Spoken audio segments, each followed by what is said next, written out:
How much do you care who owns a football club, Craig? Do you know, as a real As a player, I'd say it as a player then. You're a player in the team.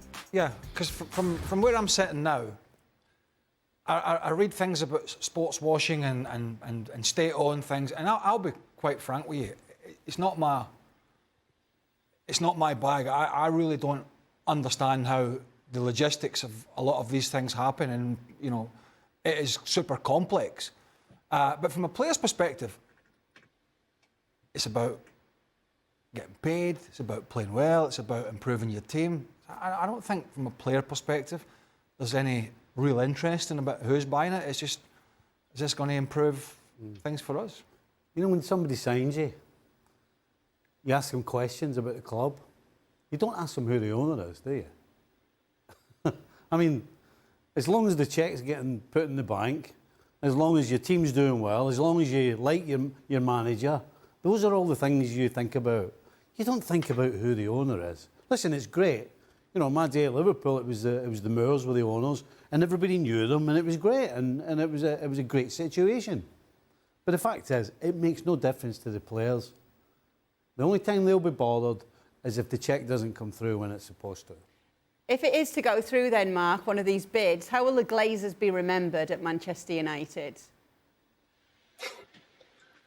I don't think they'll be remembered very fondly. I think right from day one, I mean, even before day one, the fans wanted to drive them out. They didn't like the way they bought the club. They bought the club and plunged it into over, you know, £500 million worth of debt straight away. They borrowed against the club. So right from that point, they haven't invested their own money into the club. The club, you know, I've seen Man United over 20 years, and I've seen how the team has declined, but I've also seen the stadium has declined and the infrastructure, and you know, to the point where the roof is leaking at Old Trafford. So the Glazers have taken money out year after year after year.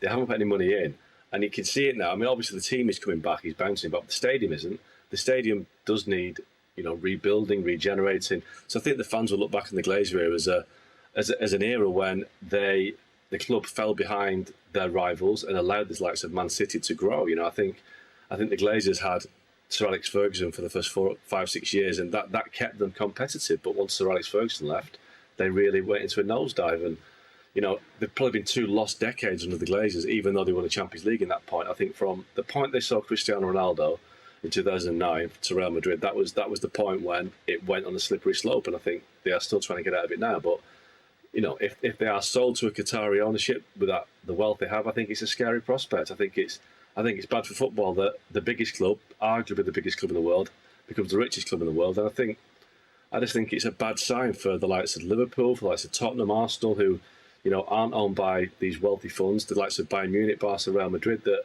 won't be able to compete. So I think this will signal a massive change in football in Europe, in England, because clubs that are used to success will not allow clubs like Man United to be owned by these funds and to allow it just to carry on, because they will see a future where they win nothing, and it's a scary prospect. Thanks so much for watching ESPN on YouTube, and for more sports highlights and analysis, be sure to download the ESPN app, and for premium content and live streaming, subscribe to ESPN Plus.